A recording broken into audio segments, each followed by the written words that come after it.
सधैँ तिमीलाई सताउनु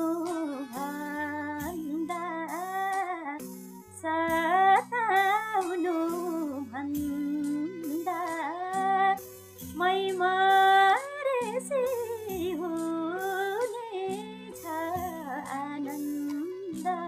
ल दर्शक नमस्ते सम्पूर्ण साथीहरूलाई हल्का छत्तो रिप्लाईको साथमा आइरहेको छु।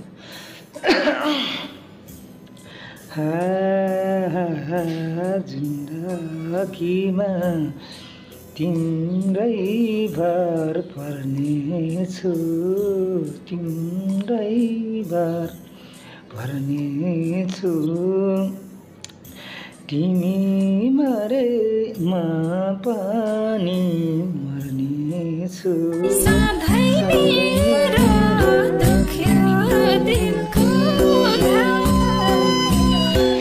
झुट